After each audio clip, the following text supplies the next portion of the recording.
Olá, está começando o Jornal da Câmara. Para os clientes que quiserem quitar contas de água atrasadas, a Sabesp vai realizar uma Black Friday ampliada, que vai até o dia 20 de dezembro.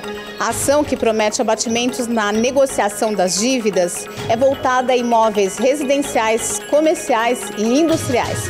Mais informações estão disponíveis no canal de atendimento da Sabesp. O número do telefone é 195. E agora vamos aos destaques desta edição. Secretaria de Governo inicia os trabalhos das audiências públicas do orçamento de 2020.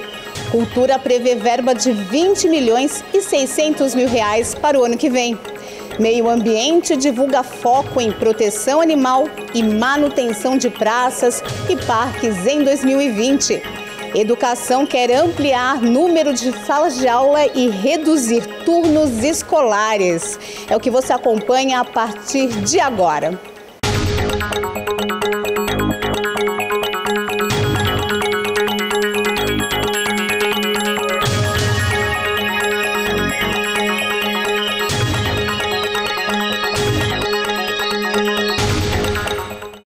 Na manhã desta segunda-feira, dia 25, foram realizadas as primeiras audiências públicas para debater a Lei do Orçamento Anual de 2020. A Secretaria de Governo abriu os trabalhos, que foram presididos pelo vereador Lauri Rocha, do PSDB. De acordo com o secretário de Governo, Edmilson Americano, o orçamento estimado para a pasta no próximo ano é de 55 milhões de reais. Entre os projetos para 2020, Americano destacou os estudos sobre o serviço funerário, o compartilhamento de bicicletas e a modernização de quadras e campos de futebol. A Secretaria de Transportes e Mobilidade Urbana apresentou orçamento estimado em 129 milhões de reais para o próximo ano e divulgou o prazo para a implantação dos semáforos em tempo real na Avenida Paulo Facini. O secretário de Transportes e Mobilidade Urbana, Paulo Carvalho, destacou que 54% das receitas da pasta vem do Tesouro. Esse valor, que deve somar 70 milhões em 2020, será destinado à folha de pagamento e ao subsídio de ônibus e micro-ônibus previsto em 48 milhões de reais. Segundo o gestor, os subsídios de 2017 até agora estão em dia. Já 70% dos 45 milhões previstos para arrecadação de multas vão para as áreas de fiscalização e sinalização de trânsito. Paulo Carvalho aproveitou a pergunta do vereador João Barbosa, do Republicanos, sobre os índices de atropelamentos na cidade para prestar contas sobre a instalação de semáforos na Avenida Otávio Braga de Mesquita. E o Detran disponibiliza uma verba para que se faça um estudo. Eles fazem esse estudo, disponibilizam uma verba onde eles financiam todo o equipamento, toda a instalação de semáforo, pintura, placa, para que se diminua esses índices nesses determinados pontos. Uma das avenidas críticas nossas é a Otávio Braga de Mesquita, que tinha um alto índice de acidentes e atropelamentos. Então foi feito um estudo pelo Detran de São Paulo e eles disponibilizaram para nós a parte de sinalização e semaforização, sem nenhum custo para a cidade. O gestor também apontou que até 15 de dezembro começarão a funcionar os semáforos em tempo real na Avenida Paulo Facini. A informação respondeu a questionamento sobre o motivo da retirada da contagem regressiva nos semáforos dos cruzamentos da Avenida Paulo Facini com a Avenida Tiradentes e da Paulo Facini com a Avenida Monteiro Lobato. Está sendo instalado em todo o corredor da Paulo Facini, todo o corredor da Avenida Tiradentes, semáforos em tempo real. O que é semáforo em tempo real? Eles têm uma célula onde eles contam quantos carros estão passando e se naquele determinado momento eles precisam ficar mais aberto ou mais tempo fechado. E eles mesmos vão se regulando nesse tempo conforme a frequência de carros que passam. Então nós tivemos que tirar aqueles sinais da Paulo Facini ou do começo lá da Monteiro Lobato, que esses sinais não são compatíveis com esse sistema. O secretário adjunto de Justiça, Oswaldo Filho, divulgou que o orçamento previsto para a pasta no próximo ano é de 49 milhões de reais. O número é 6% menor que a verba de 2019. De acordo com ele, quase metade do montante será destinado à folha de pagamento dos servidores, que são responsáveis pela gestão de todas as questões jurídicas da Prefeitura. A Secretaria Municipal do Trabalho vai focar a maior parte dos investimentos do próximo ano no combate ao desemprego. Foi o que a secretária da pasta, Thelma Cardia, expôs na audiência pública da Lei Orçamentária Anual, realizada no plenário da Câmara. Com um orçamento perto de 13 milhões de reais previsto para 2020, a secretária do Trabalho, Thelma Cardia, expôs as principais ações da pasta na audiência pública da Lei Orçamentária Anual. O foco é o combate ao desemprego por meio de cursos e qualificação de jovens e adultos. Somadas, as ações recebem cerca de 7 milhões e meio de reais para investimento. Com o apoio de uma apresentação de slides, Thelma Cardia falou sobre os programas, começando pela economia solidária. Realizar medidas que vise o combate ao desemprego, fomentando a criação de unidades produtivas, gerando trabalho e renda, e promover a reinserção do trabalhador no mercado de trabalho. Depois, Thelma falou rapidamente sobre a Bolsa Trabalho, uma espécie de auxílio aos desempregados da cidade.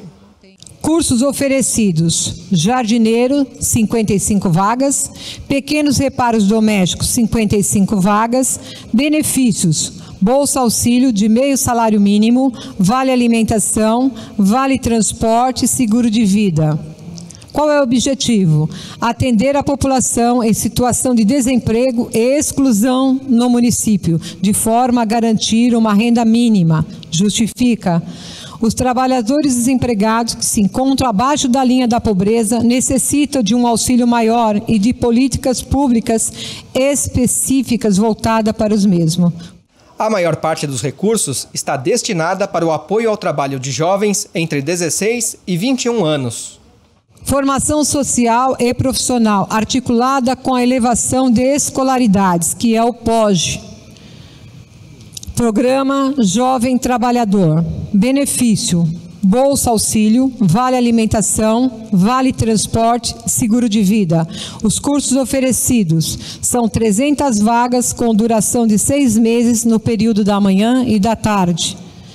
Os cursos são auxiliar administrativo, auxiliar de logística, auxiliar de recursos humanos, auxiliar em serviço de hotelaria, impressor de banda larga e estreita, marketing e venda, montagem e manutenção de computadores, organizador de eventos, pré-impressão web design, robótica industrial, e dentro de todos esses cursos nós temos o marketing pessoal e tem o inglês. Apesar de prever a diminuição do orçamento para o próximo ano, a Coordenadoria de Proteção e Defesa do Consumidor pretende ampliar o número de atendimentos em 2020. A informação foi divulgada por Vera Lúcia Gomes, gestora do PROCON de Guarulhos. De acordo com Vera Lúcia, entre janeiro e outubro deste ano, foram realizados mais de 88 mil atendimentos, com mais de 70% dos conflitos solucionados. A Secretaria de Cultura do município anunciou um orçamento total de 20 milhões e 600 mil reais para 2020. 75% desse valor deverá ser gasto com folha de pagamento. Em rápida audiência pública, o secretário de Cultura, Vitor Souza, anunciou o orçamento da pasta e os principais programas a receberem recursos. Os convênios para implantação do ponto de cultura e agentes de leitura são os que mais recebem verbas, seguidos pela Orquestra Jovem. O secretário ainda foi questionado sobre a aplicação do dinheiro arrecadado com eventos no Teatro Adamastor. Grande parte das atividades que se desenvolvem no Teatro Adamastor são atividades em que alguma empresa ou alguma escola, alguma companhia aluga o espaço. Esse recurso vai para a cultura ou é usado apenas para manutenção do Adamastor? Como que esse recurso entra no orçamento qual o valor estimado arrecadado com esse tipo de uso do espaço do Adamastor. O uso do espaço do Adamastor, assim como todos os equipamentos vinculados à cultura, seja o preço público pago pela utilização, quanto a bilheteria cobrada dentro desses espaços, preço público ou 10% da bilheteria é revertida para o Fulcultura. A previsão de R$88 mil para 2020 é a previsão de arrecadação com o Fulcultura. Ainda durante a audiência, uma representante do Conselho de Cultura quis saber o andamento do Plano Municipal de Cultura. Vitor Souza explicou o trâmite do processo na Prefeitura. É um plano para 10 anos, isso ultrapassa diversas gestões, para que a gente consiga ter na cidade de Guarulhos um crescimento de toda a política de desenvolvimento cultural da cidade. Então sim, dentro do plano tem algumas questões, uma delas é o aumento orçamentário, não o orçamento direto do financeiro, mas o proporcional. A ideia é que ao final de 10 anos tenha-se conforme o que foi solicitado pela sociedade civil e pelo Conselho Municipal de Políticas Culturais, que desenvolveu esse plano e finalizou ele formalmente no mês de setembro deste ano, que a cultura seja responsável por 1,5% do orçamento total da Prefeitura. Isso sim, naturalmente, teria muito mais recurso para poder fazer as ações que neles estão previstas, como implementação de novos espaços, novas formas de formação cultural em diversas áreas, a preservação do nosso patrimônio. Então ele é distribuído ao longo de 10 anos com premissas desde revisão de lei até de redistribuição orçamentária. Então ele foi já encaminhado, né? O Conselho Municipal de Políticas Culturais ele é composto pelo Poder Público e pela sociedade civil. O Conselho é que faz a propositura, encaminha para a Secretaria de Cultura e agora a gente passa pelas demais pastas, jurídica, financeira, para que a gente saiba se a viabilidade e, de fato, se ele conversa com a realidade da cidade. Depois de finalizado pela Prefeitura, o Plano Municipal de Cultura deverá ser aprovado pelo Legislativo. R$5 milhões é a verba estimada para a chefia de gabinete em 2020. O coordenador do órgão, Jurandir Pereira, informou que cerca de R$4 milhões serão destinados ao custeio da folha de pagamento dos servidores da unidade. Jurandir destacou que a pasta é responsável pela administração operacional do gabinete do prefeito e pelas atividades de cerimonial dos eventos realizados pelo Executivo Municipal. Proteção animal e manutenção de praças e parques. Esses são os focos de investimento da Secretaria de Meio Ambiente para o ano que vem. Apesar de gerir um orçamento de R$33,5 milhões, a Secretaria Municipal de Meio Ambiente tem pouca verba para investimentos. Cerca de 26 milhões são gastos com folha de pagamento. O que fica mesmo para investimento são quase 5 milhões. Abdo Maslum, secretário da pasta, disse que o Fundo Ambiental deve receber uma verba para investir em proteção animal no ano que vem. Nós deliberamos pelo Fundo Ambiental um valor para que a gente possa... porque nós temos o valor que vinha antes da saúde, ele vai até o final, termina esse exercício. Para o próximo ano, nós estamos liberando, e foi deliberado, R$140 mil, e temos também mais um valor que está vindo de uma emenda parlamentar de 5 milhões, que seria a primeira parte, 2,5 milhões, isso virá através da saúde, né? Ainda virá através da saúde, mas essa emenda foi aprovada e será destinada para o DEPAN.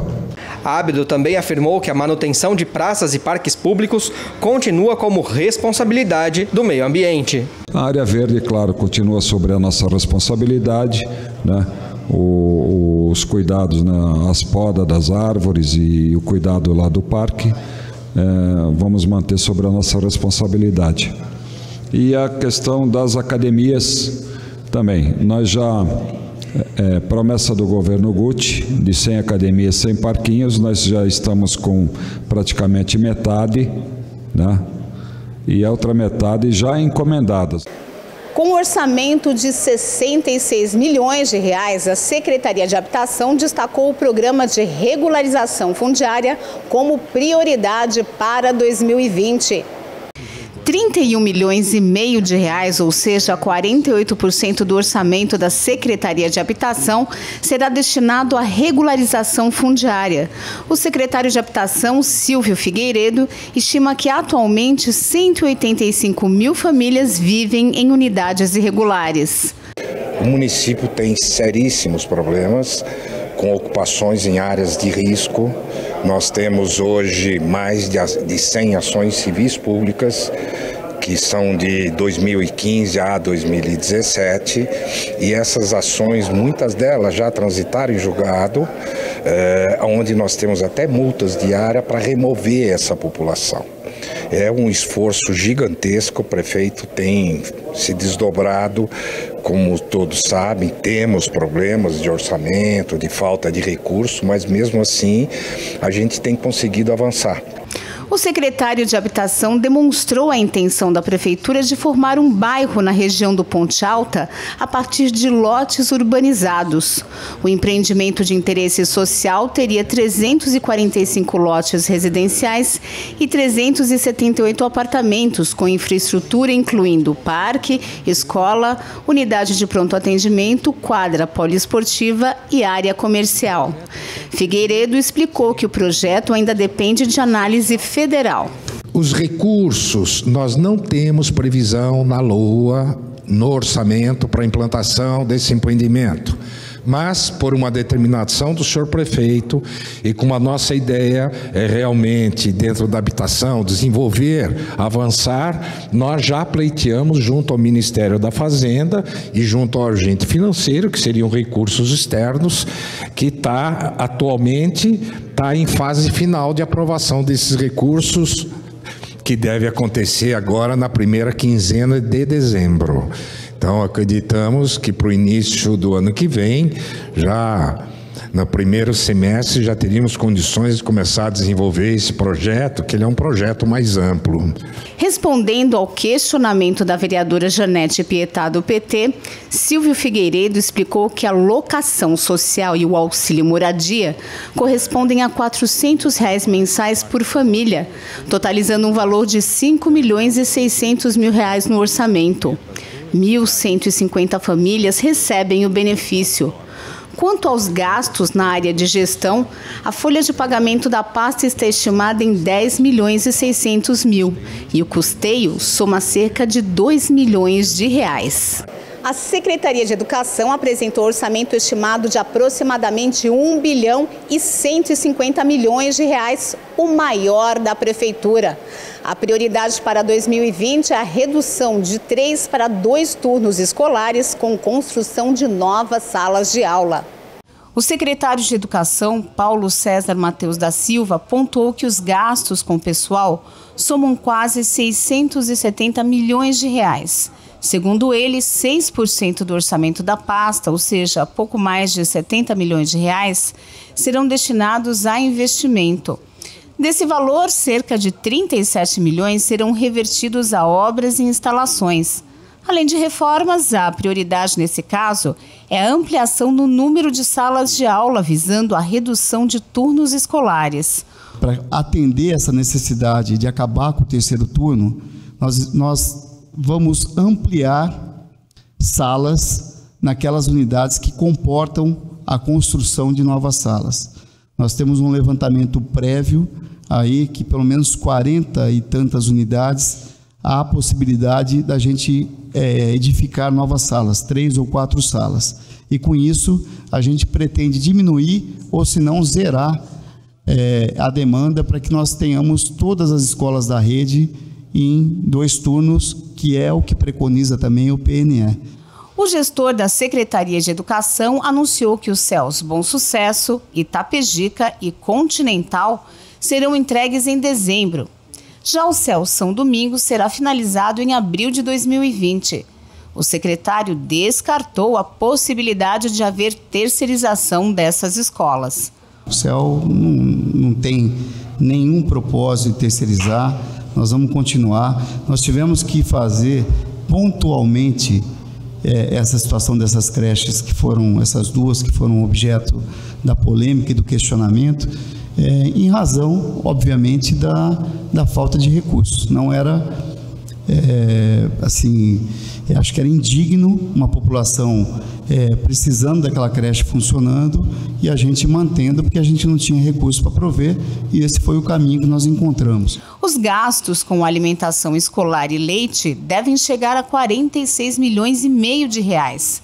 A vereadora Janete Rocha Pietá, do PT, questionou a origem dos alimentos oferecidos aos alunos da rede pública municipal. O secretário explicou que 37% dos alimentos vêm da agricultura familiar. Fornecimento de leite sem lactose para crianças com intolerância ou alergia. Esse é o objetivo de um projeto de lei analisado pela Comissão de Defesa dos Direitos da Criança na última terça-feira. Veja os detalhes nos giros das comissões.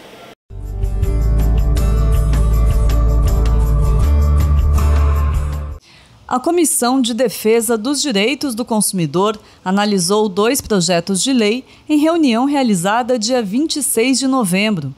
Um dos itens quer possibilitar o pagamento das tarifas de ônibus da cidade via cartão de crédito ou débito. A comissão decidiu enviar um ofício à Prefeitura para tirar dúvidas sobre a viabilidade. Quem justifica a medida é o presidente da comissão, João Barbosa, do Republicanos.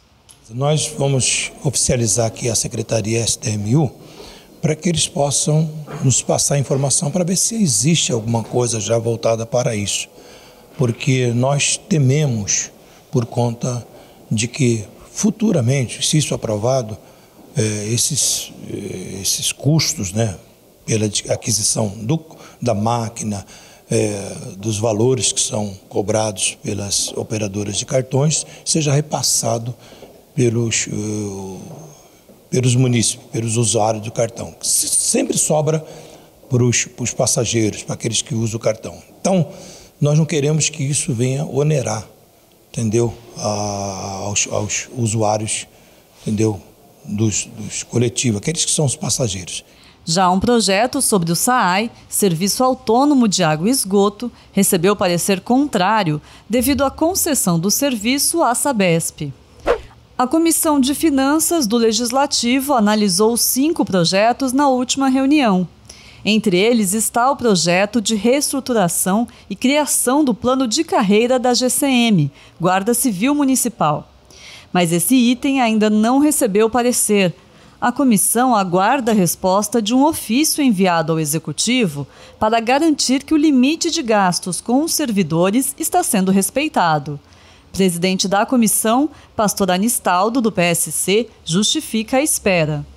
É bom salientar que o projeto já está há alguns dias na Comissão de Finanças, porém, quanto à responsabilidade da comissão, a gente precisa dar o parecer, seja favorável ou contrário, de forma técnica também, para não incorrer em erros.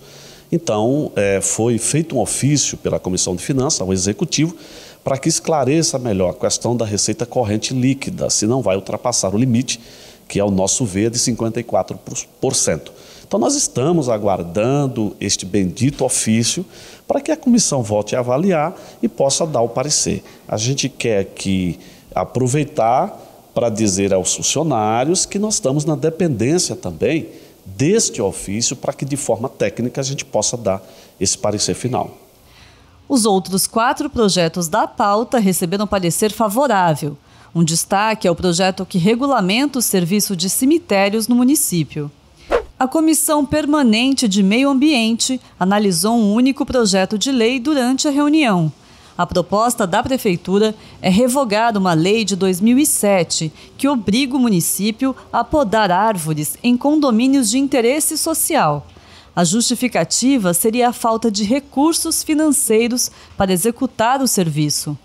Os vereadores decidiram enviar um ofício à Prefeitura pedindo o levantamento dos condomínios de interesse social existentes em Guarulhos.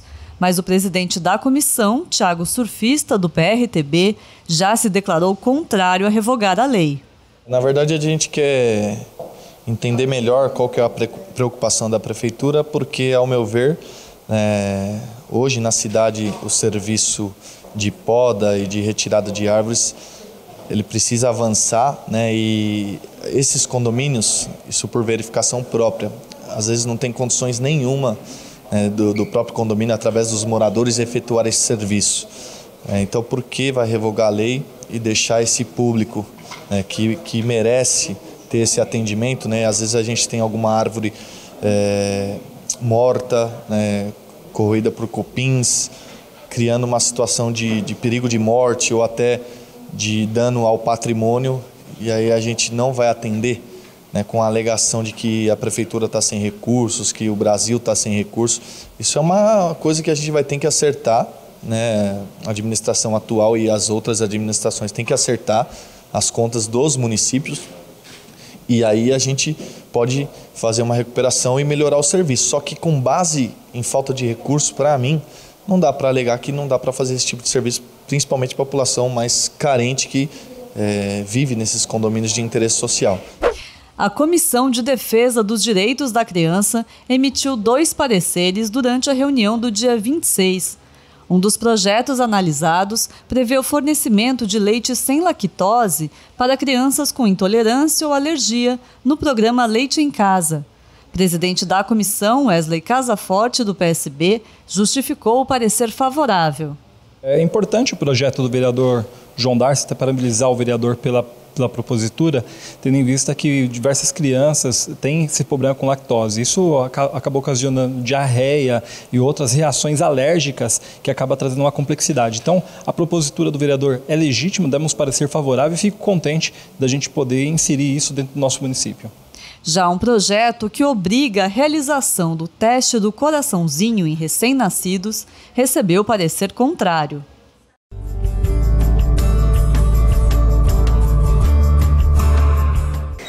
Na sessão ordinária de terça-feira, os vereadores aprovaram 4 itens da pauta da ordem do dia.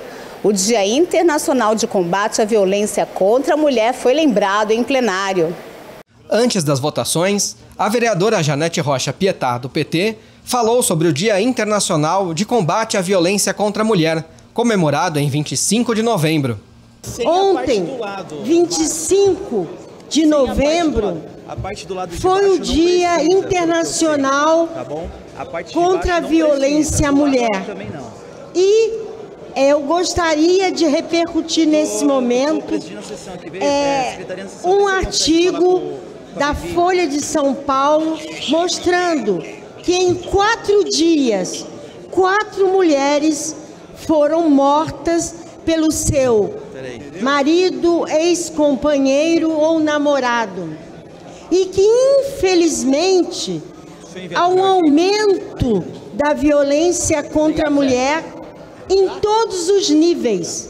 Mas no feminicídio houve um aumento de 27,3%. É muita coisa.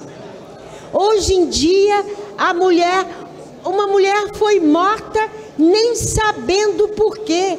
Ela estava numa praça tomando sorvete e o cara sabe, o surfista, que ele não confia em si mesmo e nenhuma mulher é objeto de nenhum homem.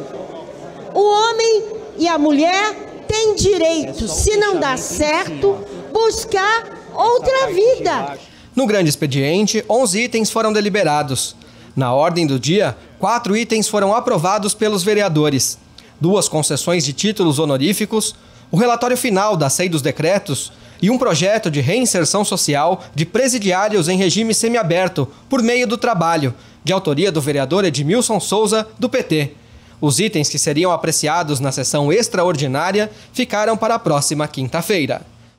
Ao longo desta quarta-feira foram realizadas as audiências públicas da Coordenadoria da Defesa Civil, Secretaria da Fazenda, Proguaru, Secretaria de Saúde, Direitos Humanos e Assistência Social. Na edição de sexta-feira, você vai conferir os detalhes do que foi apresentado nas reuniões. A repórter Renata Dias tem as informações sobre o calendário das próximas audiências públicas.